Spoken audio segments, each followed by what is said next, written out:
સોમનાથ મંદિર અને સર્કિટ હાઉસની પાછળની સાઈડમાં ગેરકાયદે ખડકાયેલા દબાણો દૂર કરવાની કામગીરી હાથ ધરાઈ. શનિવારે વહેલી સવારે 50 જેસીબી સહિત 800 જેટલા કર્મચારીઓએ દબાણો દૂર કરવાનું શરૂ કર્યું હતું, જેમાં 9 ધાર્મિક બાંધકામો સહિત 45 જેટલા નાના મોટા ખાનગી દબાણો પણ તોડી પડાયા. દબાણ હટાવવાની કામગીરી દરમિયાન રકઝક અને અણબનાવ ટાળવા માટે 1400 પોલીસ જવાનો પણ તૈનાત કરાયા હતા. દબાણ હટાવવાની સમગ્ર પ્રક્રિયામાં 100 એકરથી પણ વધુ જમીન પરનું દબાણ દૂર કરાયું છે, જેની કિંમત અંદાજે 320 કરોડ રૂપિયા જેટલી આંકવામાં આવી છે. જો કે આ મામલો હવે કોર્ટમાં પહોંચ્યો છે. હાઈકોર્ટમાં અરજદાર દ્વારા રજૂઆત કરાઈ છે કે 1903થી રેકર્ડ પર અહીં એક કબ્રસ્તાન હતું. સરકારી જગ્યાનો કબ્રસ્તાન તરીકે ઉપયોગ કરાતો હતો. શનિવારે અને રવિવારે ડિમોલિશન કરાયું. અરજદારના વકીલના દાવા પ્રમાણે દબાણ હટાવવાની આ કામગીરીમાં સુપ્રીમ કોર્ટના આદેશનું પણ ઉલ્લંઘન થયું છે. આ મામલે સરકારી વકીલે રજૂઆત કરતા કહ્યું કે સુપ્રીમ કોર્ટના ચુકાદાનું ક્યાંય ઉલ્લંઘન નથી કરાયું. ઓક્ટોબર 2023થી દબાણ હટાવવાની કામગીરી ચાલી રહી છે. ગેરકાયદેસર બાંધકામ હતું, જેને લઈને નોટિસ પણ પાઠવાઈ હતી. આ તરફ દબાણના સ્થળેથી કાટમાળ હટાવ્યા બાદ ત્યાં ફેન્સિંગની કામગીરી હાથ ધરાઈ હતી.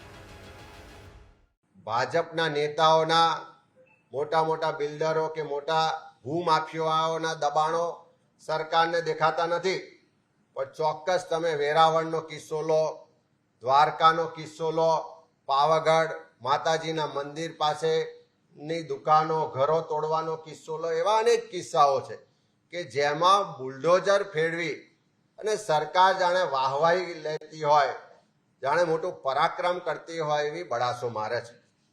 મારે સરકારને કહેવું છે કે સુપ્રીમ કોર્ટે પણ આ બુલડોઝરની નીતિને સખત શબ્દોમાં વખોડી છે.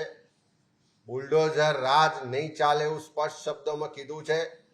સરકારી કોઈ જમીન પર અતિક્રમણ હોય તો ચોક્કસ એને દૂર કરાવો, પણ એના માટેના પણ નિયમો છે, એના માટેની પણ નીતિ છે કે પહેલા તમારે દબાણ નક્કી કરવું પડે, એને સામેના વ્યક્તિને નોટિસ આપીને એના પુરાવા રજૂ કરવાની તક આપવી પડે, એને સાંભળ્યા પછી નક્કી કરવું પડે કે આ દબાણ છે, ત્યાર પછી એને નોટિસ આપીને ચોક્કસ સમય આપવો જોઈએ કે આ તારીખ સુધી ખાલી કરજો, અને એને તોડવા માટેની પણ નોટિસ આપવી જોઈએ.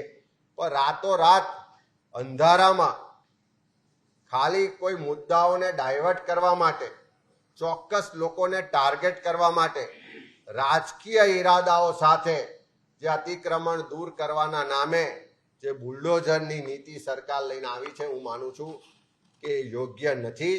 આ જેની પર પણ બુલડોઝર ફેરવો છો એ આપણા રાજ્યના વાસીઓ છે, આપણા દેશના વાસીઓ છે.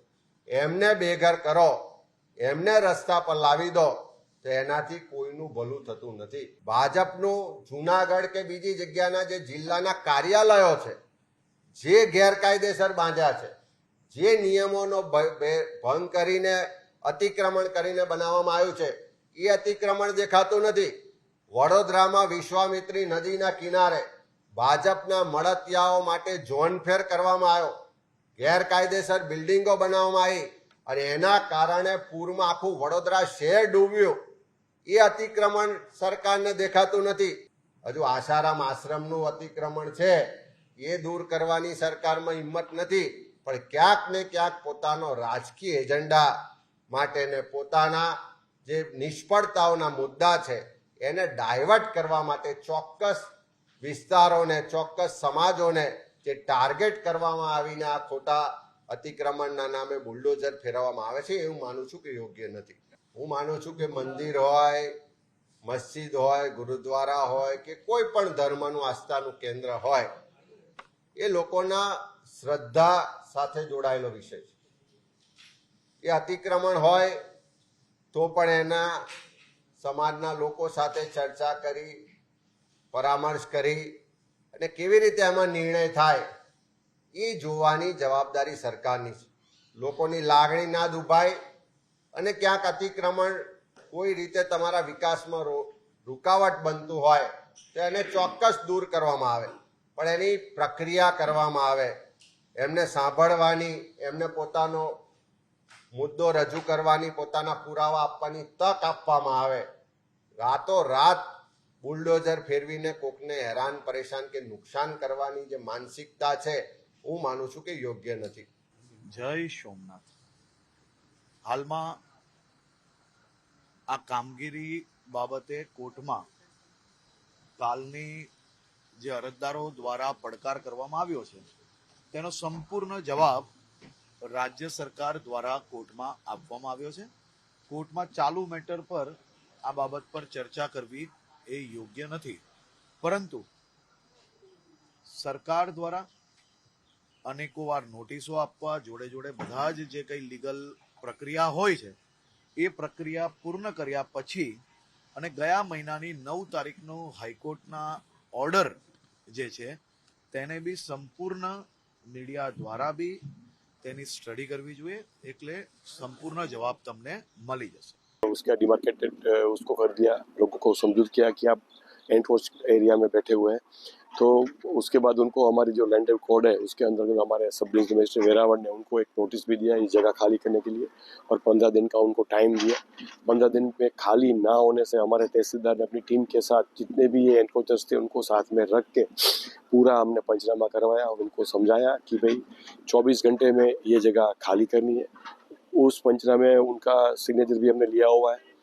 उसके बाद भी इन्होंने खाली नहीं किया. उसकी वजह से 28 तारीख सुबह 5:30 बजे हमने ये रिवोल्यूशन स्टार्ट किया और हमने ये काम पूरा कर दिया है. पूरा ये एरिया खाली हो गया है, डेब्रिज भी निकाल दिए. अब जो आप 1 घंटे का काम हमारा बाकी है वो खाली लेवलिंग का है, उसका ही है. उसके बाद ये टायर फेंसिंग भी पूरी हो जाएगी और ये संपूर्ण प्रक्रिया है. सोमनाथ में जो डिमोलिशन अभी चल रहा है वो 28 तारीख को अर्ली मॉर्निंग सुबह 4:30 बजे हमने स्टार्ट किया था. Total 1400 police and 7 companies of SRB was involved in this entire operation. और अभी तो डिमोलिशन ऑलमोस्ट खत्म हो गया है. जो बाकी का जो मलबा है वो उठाने की प्रक्रिया चल रही है. We have arrested 150, more than 150 people in this entire operation. And social media के लिए हमारी सेपरेट टीम्स स्टेट लेवल पे भी, डिस्ट्रिक्ट लेवल पे भी और पुलिस स्टेशन लेवल पे चल रही है. ये arrested around 8 people, rounded up 8 people for this social media violation. और अभी ये प्रक्रिया चलेगी लंबे समय तक. આ તરફ રવિવારે કોંગ્રેસ સાંસદ ગેનીબેન ઠાકોરે દબાણ હટાવવાની કામગીરીને લઈને સવાલ ઉઠાવ્યા હતા. ગેનીબેને નારાજગી વ્યક્ત કરતા કહ્યું કે વૈકલ્પિક વ્યવસ્થા બાદ જ કોઈના દબાણ તોડવા જોઈએ. અયોધ્યા હોય, સોમનાથ હોય કે અનેક ધાર્મિક સ્થાનો હોય એની અંદર મોટા પાયે ડેવલપિંગ થાય એનો અમને વાંધો ના હોય, પણ ભગવાન તો કોકને રોજગારી આપવાનો હોય અને એના આશરે વર્ષોથી પરંપરાગત રીતે નાના મોટા લોકો ધંધો રોજગાર કરીને પોતાનું ગુજરાન ચલાવતા હોય, એમના ઉપર બુલડોઝર ફેરવીને નાખવા, એમને બેઇજ્જત કરીને કાઢી મૂકવા, એમના ઉપર આબ અને નીચે ધરતી, બીજી કોઈ વ્યવસ્થા નહીં. એટલે આવી એમને જગ્યાઓ ખાલી આવું કરતાં પહેલાં આ લોકોની વ્યવસ્થાઓ કરવી જોઈએ અને વ્યવસ્થા કર્યા પછી કરે લોકો એને સમર્થન આપે પછી તો આગળ ભગવાન ત્યારે જ રાજી રહે. અને આ રીતે તમે ગરીબોના દિલ દુભાવીને કે ગરીબોની લાગણીને ઠેસ પહોંચાડીને ક્યારે ભગવાન કોઈ દાડો કોઈના ઉપર રાજી ના હોય છે.